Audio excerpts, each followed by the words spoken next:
দশম পরিচ্ছেদ।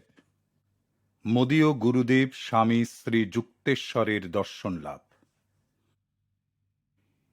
ঈশ্বরে বিশ্বাস যে কোনো রকম অসাধ্য সাধন ঘটাতে পারে বটে, কিন্তু একটি মাত্র বিষয় ছাড়া, তা হচ্ছে না পড়ে পরীক্ষায় পাশ করা। কথাগুলো পড়ে নিতান্ত বিরক্ত হয়েই অলস মুহূর্তে পড়তে নেওয়া সেই ভাবোদ্দীপক পুস্তকখানি বন্ধ করলাম। ভাবলাম, এই লেখক যে ব্যতিক্রমের কথা বলেছেন তাতে করে তাঁর বিশ্বাসের একান্ত অভাবই দেখা যায়।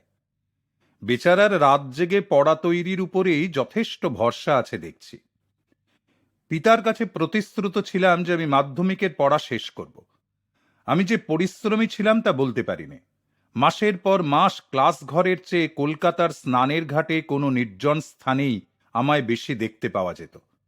নিকটস্থ শ্মশানভূমি বিশেষত রাত্রিকালে যা বিভীষিকা উৎপাদন করে, যোগীদের কাছে তাই পরম আকর্ষণীয় স্থান। মৃত্যুহীন সত্তার খোঁজে যারা ফেরে, গোটাকত কেশহীন মরার খুলি দেখে নিশ্চয়ই তারা ভীত হয় না। মানুষের অসম্পূর্ণতা নানা অস্থিকঙ্কালের অন্ধকার আবাসেই প্রকট হয়ে ওঠে। তাই পড়ুয়াদের রাত জাগা থেকে আমার রাত জাগা একটু ভিন্ন রকমের ছিল। হিন্দু হাই স্কুলের চূড়ান্ত পরীক্ষার সময় দ্রুত এগিয়ে আসছিল। পরীক্ষার প্রস্তুতির এই সময়টা শ্মশান ভূমির ভয়ের মতোই একটা বহু পরিচিত ভয়ের সৃষ্টি করে। তা সত্ত্বেও আমার মনে কোনো উদ্বেগ ছিল না। সাহস নিয়ে এইসব ভূত প্রেতের রাজ্যে বিচরণ করে আমি এমন সব জ্ঞান আহরণে রত ছিলাম যা লেকচার হলে পাওয়া যায় না। কিন্তু স্বামী প্রণবানন্দের মতো তো আমার আর সে ক্ষমতা ছিল না যাতে দু জায়গায় একই সময় উপস্থিত থাকতে পারি। অনেকের কাছে অযৌক্তিক বলে মনে হলেও আমার যুক্তি ছিল, ভগবানই আমার সমস্যা দেখে আমায় তার হাত থেকে উদ্ধার করবেন। বিপদ হতে উদ্ধার করবার হাজারো রকমের উদাহরণের অবদ্ধ কারণ হতেই ভক্তের মধ্যে এই রকম যুক্তিহীনতা এসে পড়ে। একদিন বিকালে গড়পার রোডে এক সহপাঠী বন্ধুর সঙ্গে দেখা হলো। বন্ধুটি বলল, কি হে মুকুন্দ, আজকাল যে তোমার দেখাই পাওয়া যায় না। তার প্রীতিকোমল দৃষ্টির সম্মুখে আমি আমার সমস্যাকে উন্মুক্ত করে বললাম, জানিস নান্টু, স্কুলে না যাওয়ায় সেখানে আমার অবস্থাটা বিশ্রী হয়ে দাঁড়িয়েছে। নান্টু ছিল খুবই ভালো ছাত্র। আমার কথা শুনে প্রাণ খুলে হাসল। অবশ্য আমার বিপদে ও যে হাসির খোরাক ছিল না তা নয়। বলল, ফাইনাল পরীক্ষার জন্য তো তুমি কিছুমাত্র তৈরি হওনি, তাহলে তোমায় কিছু সাহায্য করার দরকার দেখছি। তার এই অত্যন্ত সহজ কথাগুলো কিন্তু আমার কানে দৈব আশ্বাসবাণীর মতোই এসে প্রবেশ করল। কাল বিলম্ব না করে বন্ধুটির বাড়িতে গিয়ে হাজির হলাম। মাস্টার মশাইদের কাছ থেকে যেসব প্রশ্ন আসতে পারে তার উত্তরগুলো সব মোটামুটি আমায় বুঝিয়ে দিয়ে বন্ধুবর বলল, এই প্রশ্নগুলোই হচ্ছে সব টোপ, যাতে সরল বিশ্বাসী অনেক ছাত্রই পরীক্ষার ফাঁদে ধরা পড়ে যাবে। আমি যে উত্তরগুলো বললাম সেসব মনে রেখো, তাহলে তুমি অনায়াসে রক্ষা পাবে। যখন বাড়ি ফিরলাম তখন অনেক রাত হয়ে গেছে। অসময়ে পড়া তৈরি করার সঙ্গে অন্তরে প্রার্থনা করতে লাগলাম যাতে করে সেই সাংঘাতিক দিনগুলো পর্যন্ত পড়াগুলো মনে থাকে। নান্টু আমায় অনেক পাঠ্য বিষয়ে সাহায্য করেছিল বটে, কিন্তু সময়ের অভাবে সংস্কৃতের কথাটা একেবারে ভুলে গিয়েছিল।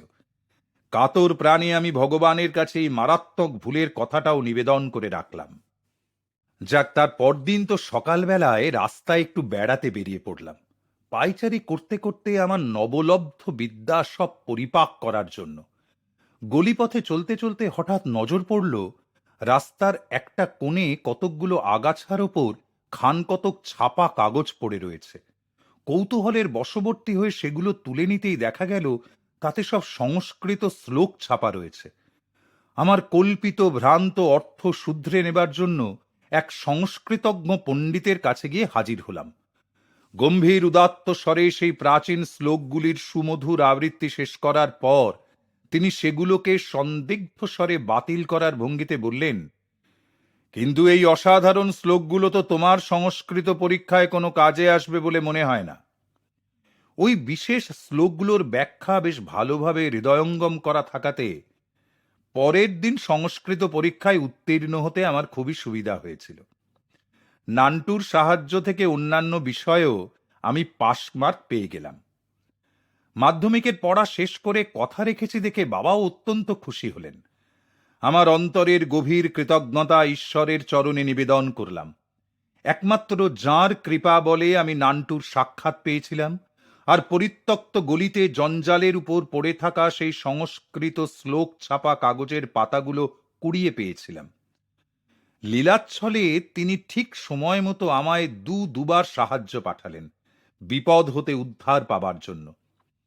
আবার সেই পরিত্যক্ত বইটি খুলে দেখলাম, যাতে লেখক পরীক্ষার হলে ভগবৎ শক্তির প্রাধান্য অস্বীকারই করে গেছেন।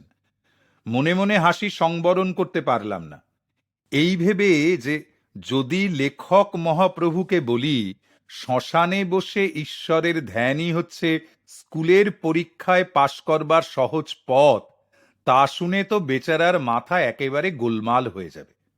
যাই হোক, এই নূতন গৌরব লাভের পর আমি প্রকাশ্যভাবেই বাড়ি ছেড়ে বেরিয়ে পড়তে মনস্থির করলাম। আমার একটি তরুণ বন্ধু জিতেন্দ্র মজুমদারের সঙ্গে কাশীধামের শ্রী ভারত ধর্ম মহামণ্ডলের আশ্রমে যোগদান করে সেখানকার আধ্যাত্মিক শিক্ষা গ্রহণ করতে মনস্থ করলাম। পরিবার পরিজনের সঙ্গে বিচ্ছেদ ভাবনা একদিন মনকে খুব পীড়িত করে তুলল। মায়ের মৃত্যুর পর আমার দুই ছোট ভাই সনন্দ আর বিষ্ণু এবং ছোট বোন থামুর উপর আমার স্নেহ আরও গাঢ় হয়ে উঠেছিল। আমার বহু কঠিন সাধনার স্থল সেই চিলেকোঠার ঘরটিতে গিয়ে দ্রুত আশ্রয় গ্রহণ করলাম। প্রায় ঘণ্টা দুই অশ্রু বন্যায় প্লাবিত হবার পর আমার মধ্যে একটা অপূর্ব পরিবর্তন এলো। মনে হলো যেন কোনো রাসায়নিক প্রক্রিয়ায় আমার অন্তর ধুয়ে মুছে সাফ হয়ে গেল। সব আকর্ষণ দূরে চলে গিয়ে সকল বন্ধুর শ্রেষ্ঠ বন্ধু একমাত্র ঈশ্বরকেই অনুসন্ধান করবার প্রবল প্রচেষ্টা আমার অন্তরে দৃঢ় হয়ে চেপে বসল। পিতার আশীর্বাদ গ্রহণ করতে তার সামনে গিয়ে দাঁড়াতেই অত্যন্ত মর্মাহত হয়ে তিনি বললেন, আমার একটি শেষ কথা রেখো মুকুন্দ, তুমি আমাকে আর তোমার দুঃখী ভাই বোনদের ত্যাগ করে যেও না। বললাম, বাবা, আপনার প্রতি আমার ভক্তির কথা আর আমি কি বলবো, কিন্তু যিনি আপনার মতো আদর্শ পিতা আমাকে দিয়েছেন, সেই পরম পিতার প্রতি আমার ভক্তি যে তার চেয়েও বেশি। আমাকে যেতে দিন বাবা, যাতে করে একদিন আমি আরো পরিপূর্ণ শুদ্ধ জ্ঞান নিয়ে ফিরে আসতে পারি। পিতার অনিচ্ছা প্রদত্ত সম্মতি গ্রহণ করে আমি জিতেন্দ্রের সঙ্গে আশ্রমে যোগদান করতে বেরিয়ে পড়লাম। সে ইতিমধ্যেই কাশীর আশ্রমে গিয়ে উপস্থিত হয়েছিল। আমি সেখানে পৌঁছতে আশ্রমের তরুণ অধ্যক্ষ স্বামী দয়ানন্দ আমায় সাদরে গ্রহণ করলেন। দীর্ঘকায় কৃশ চিন্তাশীল স্বামীজি মহারাজের প্রতি আমার মনে অনুকূল ধারণারই উদয় হল। তার সুন্দর মুখের উপর বুদ্ধদেবের মতো একটি ধ্যান ও স্তিমিত গভীর প্রশান্তির ভাব। আমার নতুন আবাসেও একটি ছোট চিলেকোঠা আছে দেখে ভারী খুশি হলাম। সেখানে আমি ভোরবেলা থেকে পুরো সকালটা নিরালায় কাটাবার সুযোগ পেলাম। আশ্রমবাসীরা ধ্যান ধারণার বিষয়ে অল্পই জানত বলে ভাবত যে সংগঠনের কাজেই আমার সব সময়টা ব্যয় করা উচিত। সেই জন্য তাদের অফিসের কাজেই আমার বিকেলটা ব্যয় করছি দেখে তারা আমার প্রশংসা করত। একদিন সকাল সকাল সেই ছোট্ট ঘরটির দিকে চলেছি, এক সহ আশ্রমিকের বিদ্রুপপূর্ণ কণ্ঠস্বর কানে এসে পৌঁছল।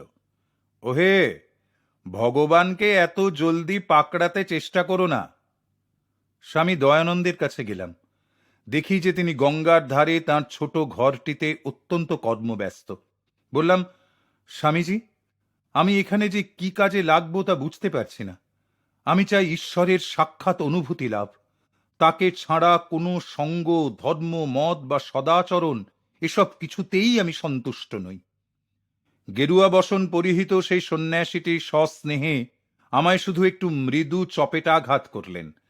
হাতের কাছে জনকতক শিষ্যকে পেয়ে তিনি কপট ভর্ৎসনার সুরে বললেন, মুকুন্দকে তোমরা কেউ বিরক্ত করো না, ও আমাদের ধরন ধারণ শিগগিরই শিখে নেবে। বিনয়ের আড়ালে আমি আমার সন্দেহ গোপন করলাম।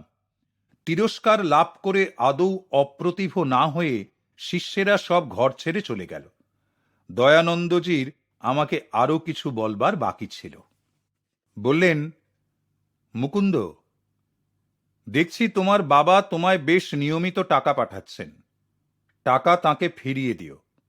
এখানে তোমার তা কিছুমাত্র দরকার নেই। আর তোমার ক্ষেত্রে দ্বিতীয় সংযম বিধি আহার বিষয়। খিদে পেলেও তুমি তা বলবে না। চোখে আমার খিদের আগুন জ্বলছিল কিনা বলতে পারি না, তবে আমার যে দস্তুর মতো খিদে পেয়েছিল তা তখন ভালো রকমই টের পাচ্ছিলাম। বেলা 12টা নাগাদ আশ্রমে প্রথম আহার দেওয়া হয়। নিজের বাড়িতে কিন্তু বেলা 9টার মধ্যেই বেশ বড় রকমের একটি প্রাতরাশ খাওয়াই আমার অভ্যাস ছিল। এই 3 ঘন্টার ফাঁক কিন্তু দিনের পর দিনই আমার অসহ্য হয়ে উঠতে লাগলো। হায় রে, কলকাতায় সেসব দিন কবেই না চলে গেছে, যখন 10 মিনিট দেরি করলেই রাঁধুনি বামুনকে আমি বকে ঝোঁকে অনর্থ বাঁধিয়ে দিতাম। এখন আর কি করি উপায় নেই দেখে অগত্যা খিদে বশ করবার চেষ্টা করতে লাগলাম। একদিন তো 24 ঘন্টা উপোস করেই পড়ে রইলাম। ফল এই হলো যে উদরের মধ্যে অগ্নি দ্বিগুণ বেগে প্রজ্বলিত হয়ে উঠল, আর আমি অধীর আগ্রহে পরদিন মধ্যাহ্নকালীন আহারের প্রতীক্ষা করতে লাগলাম। ভগ্নদূত জিতেন্দ্র আমার ঘরে ঢুকে এই নিদারুণ সংবাদটি ঘোষণা করে গেল, দয়ানন্দজি ট্রেন দেরিতে চলছে, তার না এসে পৌঁছনো পর্যন্ত আমরা আজ আর খেতে বসতে পারছি না। প্রায় 2 সপ্তাহ বাইরে থাকার পর দয়ানন্দজি আজ ফিরে আসছেন। কাজেই সেই উপলক্ষে নানা প্রকার উপাদেয় ভোজ্য সামগ্রী দিয়ে তার পরিপাটি রূপে সেবার ব্যবস্থা হয়েছিল। প্রবল ক্ষুধা উদ্রেককারী নানাবিধ সুখাদ্যের সৌরভে বাতাস ভরপুর। মনের তখনকার যা অবস্থা তা সহজেই অনুমেয়। কিছুই এখন না মিললে কালকের উপবাসের দম্ভ ছাড়া আর এখন কি বা নীরবে পরিপাক করা যায়। মনে মনে ভগবানকে ডাকতে লাগলাম, তাড়াতাড়ি ট্রেনটি পৌঁছিয়ে দাও ঠাকুর। ভাবলাম, দয়ানন্দজি যেসব বিধিনিষেধ আমার উপর আরোপ করে আমায় চুপ করিয়ে রেখেছিলেন, তার মধ্যে ভগবান তো আর পড়েন না। ঈশ্বরের মন হয়তো সে সময় অন্য কোথাও ছিল।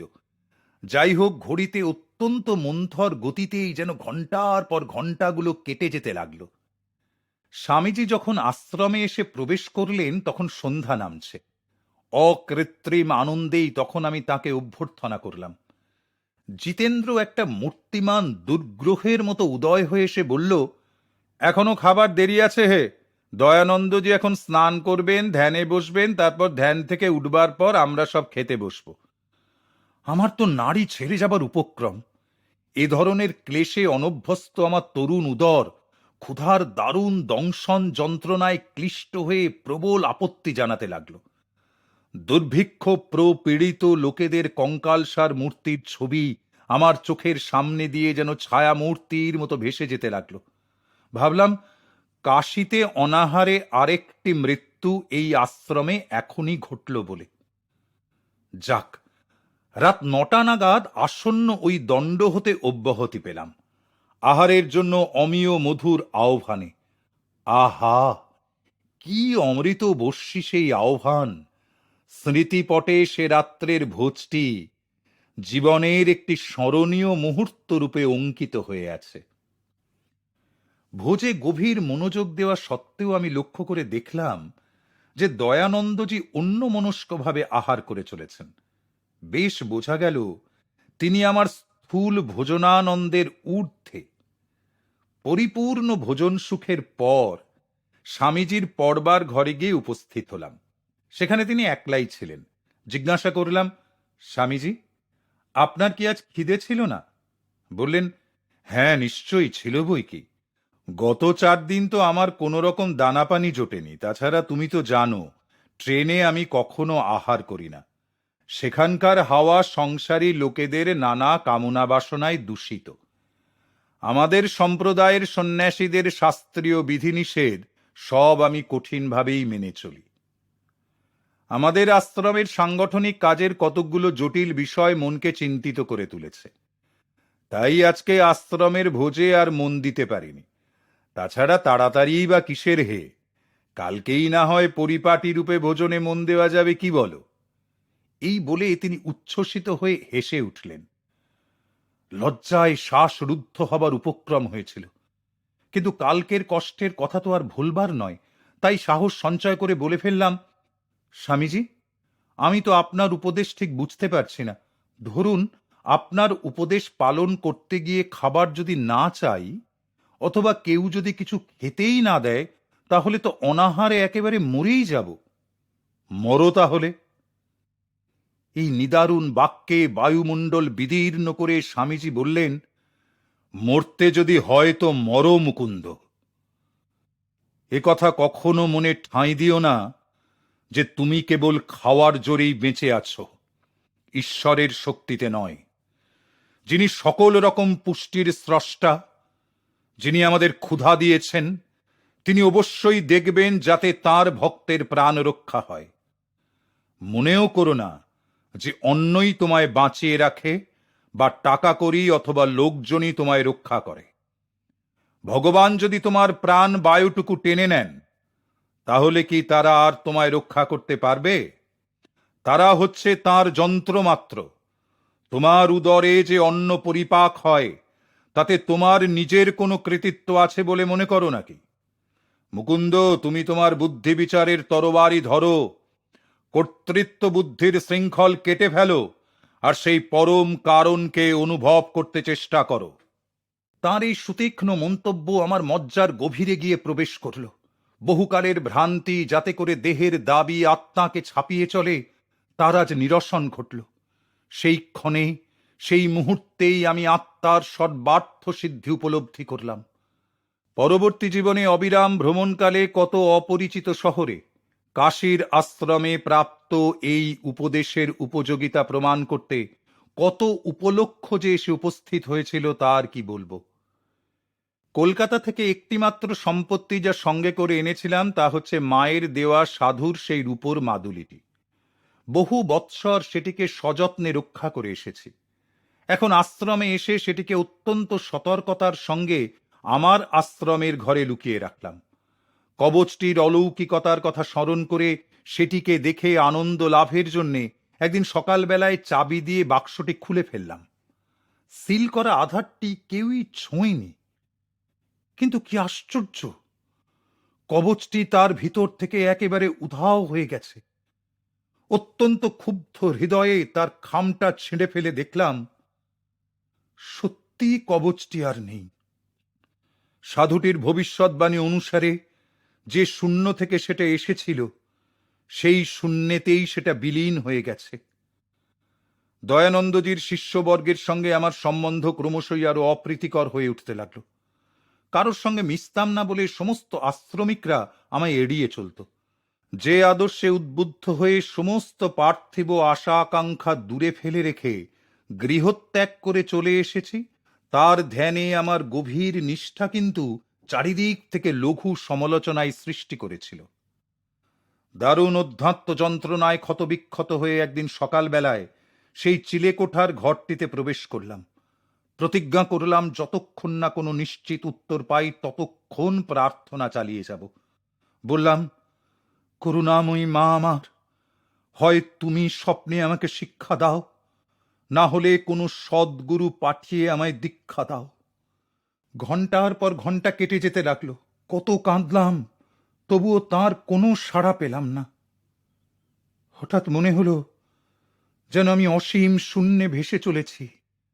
চারপাশ হতে দেবদূতী কণ্ঠের একটি মধুর বাণী কানে ভেসে আসতে লাগলো, তোমার গুরু আজই আসছেন।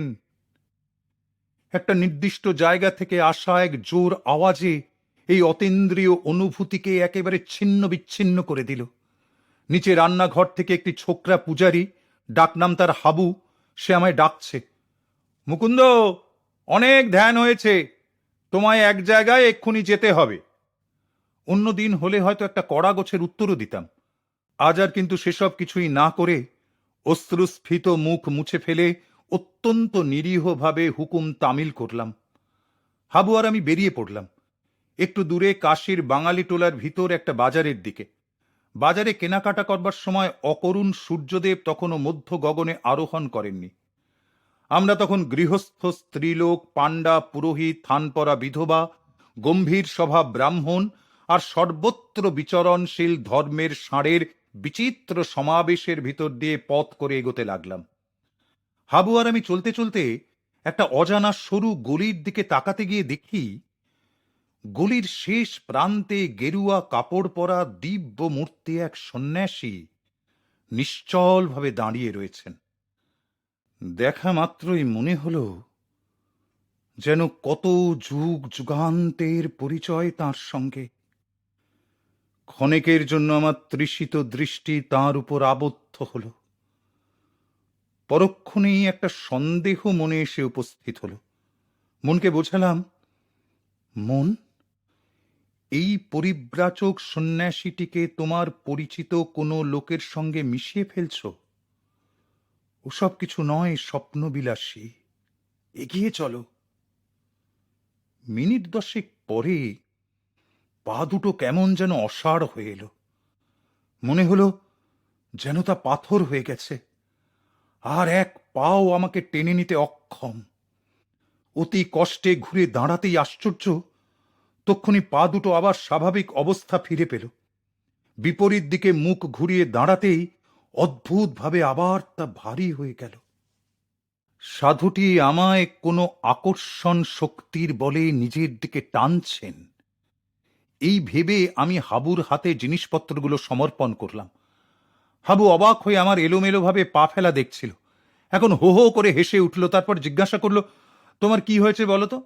মাথা খারাপ হলো নাকি? মনে তখন ভাবের উত্তাল তরঙ্গ, তাই মুখে সমুচিত কোনো জবাব না দিয়ে নিঃশব্দে দ্রুত ওই দিকে এগিয়ে গেলাম। যেন হাওয়ায় উড়ে সেই সরু গলিটার ভিতর গিয়ে পৌঁছলাম। চকিত দৃষ্টিতে তাকাতেই সেই সৌম্য মূর্তি নজরে পড়ল। দেখলাম তখনও তিনি এক দৃষ্টে আমারই দিকে তাকিয়ে আছেন। দ্রুত কয়েক পা এগোতেই তাঁর চরণ প্রান্তে এসে পৌঁছলাম। গুরুদেব! এই মূর্তি আমার হাজার স্বপ্নের মধ্যে দেখা তাঁর দিব্য মূর্তি ছাড়া তো আর কারোর নয়। সিংহ সদৃশ উন্নত মস্তকে ওই দুই শান্ত চোখ, ছুঁচলো দাড়ি আর বাবরি চুল, এ তো প্রায় আমার নৈশ স্বপ্নের অন্ধকার ভেদ করে উঁকি মারত, আর যে ইঙ্গিত করত পুরোপুরি কোনোদিন তাকে বুঝে উঠতে পারতাম না। আমার গুরুদেব আনন্দ কম্পিত স্বরে বাংলায় বারবার বলতে লাগলেন, বাছা আমার, তুমি অবশেষে এলে। কত বছর ধরে যে আমি তোমার জন্য প্রতীক্ষা করে আছি। পরিপূর্ণ নিস্তব্ধতার মধ্যে আমরা তখন দুজনে এক হয়ে গেছি। কথা বলা তখন যেন নিতান্তই বাহুল্য মাত্র। গুরুর অন্তর থেকে শিষ্যের অন্তরে নীরব ভাষায় বাক্যের স্রোত যেন অবিরাম ভাবে বয়ে যেতে লাগল। অভ্রান্ত অন্তর দৃষ্টির অ্যান্টেনার সাহায্যে জানতে পারলাম যে আমার গুরু ব্রহ্মজ্ঞান লাভ করেছেন, আর আমাকেও তাঁর সন্নিধানে নিয়ে যেতে সক্ষম। এ জীবনের অন্ধতমিশ্রা পূর্বজন্মের স্মৃতির অচিরস্থায়ী উষার আলোকে অন্তর্হিত হল। একটা নাটকীয় মুহূর্ত, অতীত, বর্তমান আর ভবিষ্যৎ যেন তার চক্রবৎ দৃশ্যাবলী।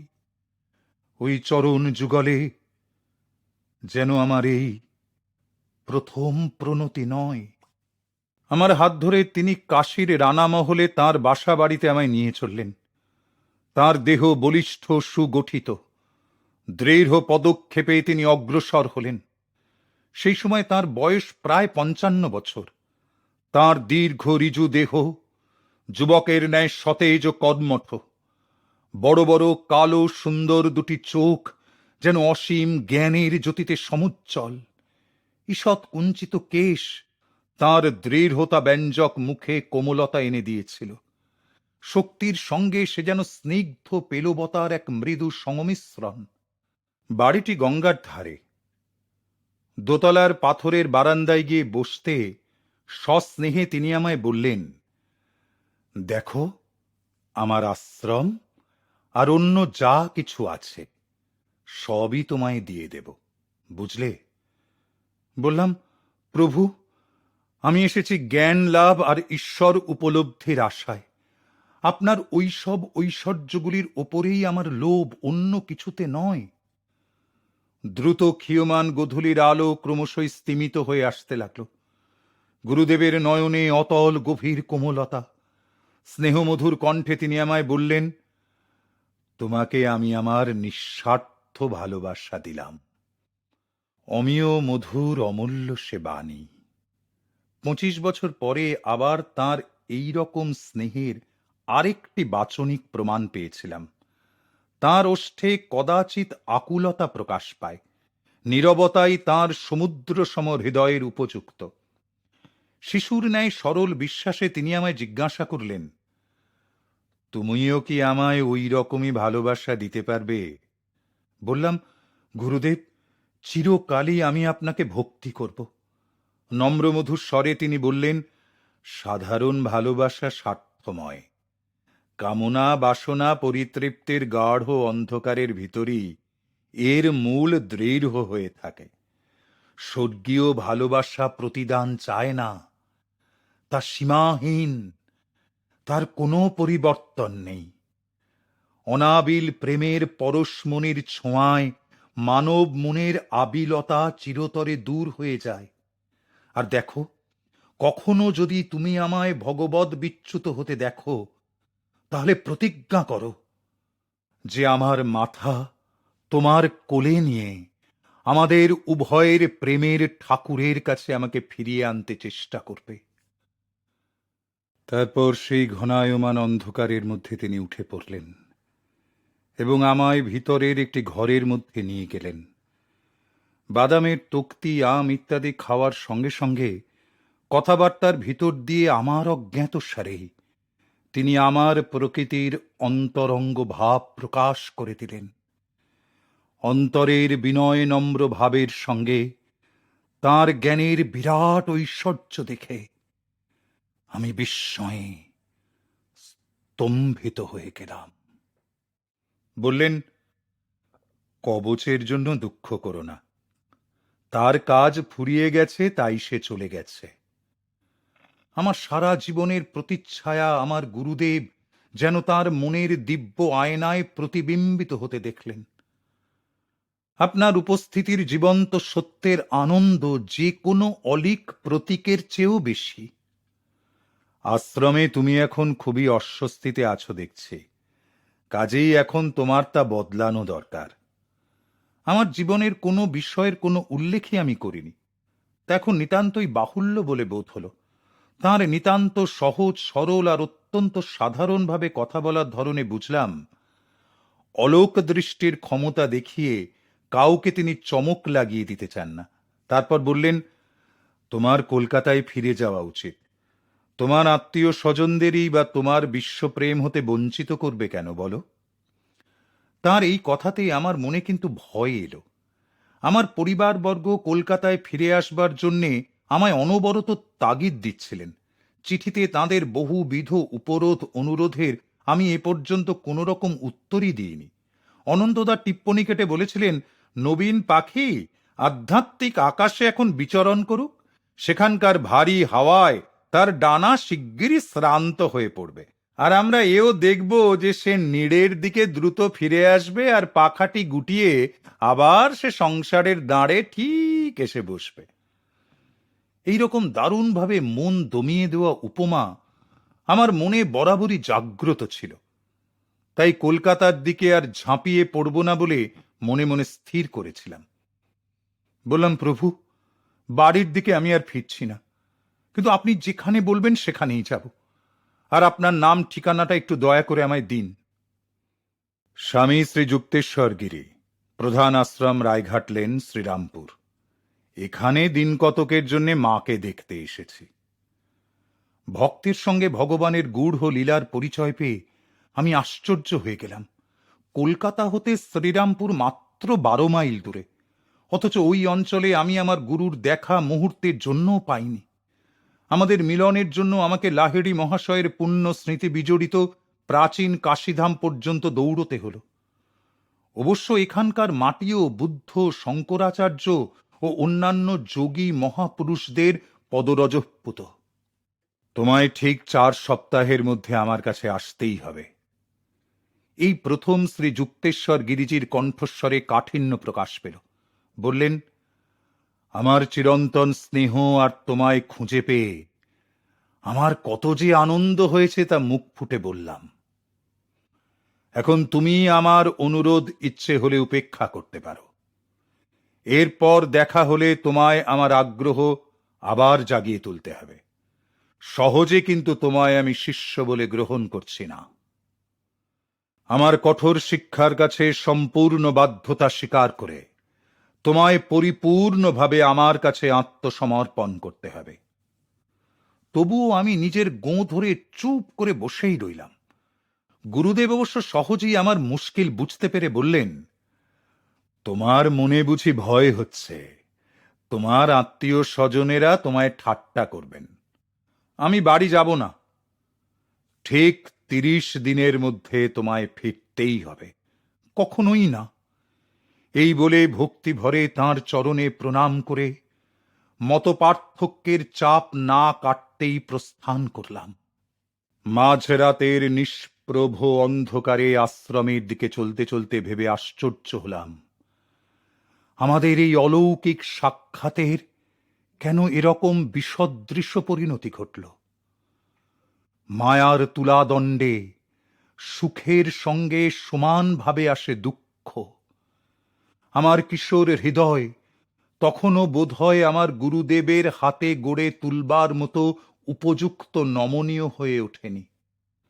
তার পরদিন সকালেই লক্ষ্য করলাম যে আশ্রমবাসীদের ব্যবহারে একটা বিরুদ্ধ ভাব বেশ বেড়ে উঠেছে। নিয়ত রুক্ষ ব্যবহারে তারা আমার দিনগুলোকে ক্রমশ অসহনীয় করে তুলতে লাগল। এইভাবে 3 সপ্তাহ কেটে গেল। দয়ানন্দজি বোম্বাইয়ে একটি কনফারেন্সে যোগদান করতে চলে গেলেন। আমার মাথার উপর যেন আকাশ ভেঙে পড়ল।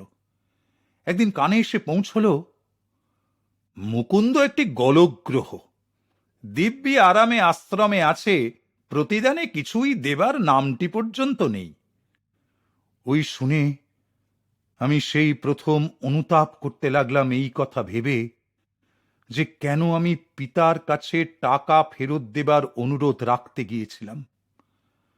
ভারাক্রান্ত হৃদয়ে আশ্রমে আমার একমাত্র বন্ধু জিতেন্দ্রকে খুঁজে বার করে বললাম, জিতেন্দ্র, আমি চললাম। দয়ানন্দজি ফিরলে তাকে আমার ভক্তিপূর্ণ প্রণাম জানিয়ে আমার হয়ে ক্ষমা চেয়ে নিও। আমিও চলে যাব মুকুন্দ। এখানে আমার ধ্যান ধারণার প্রয়াস যে তোমার চেয়ে বেশি সমর্থন লাভ করেছে তা নয়। জিতেন্দ্রের স্বর দৃঢ়তা ব্যঞ্জক। আমি বললাম, জিতেন্দ্র, আমি এক ঈশ্বর কোটিক সাধুর সাক্ষাৎ পেয়েছি, চলো শ্রীরামপুরে তাঁকে দর্শন করে আসি। তারপর আর কি, সেই পাখিটি এবার বিপজ্জনকভাবে কলকাতার সান্নিধ্যে ঝাঁপিয়ে পড়তে প্রস্তুত হলো।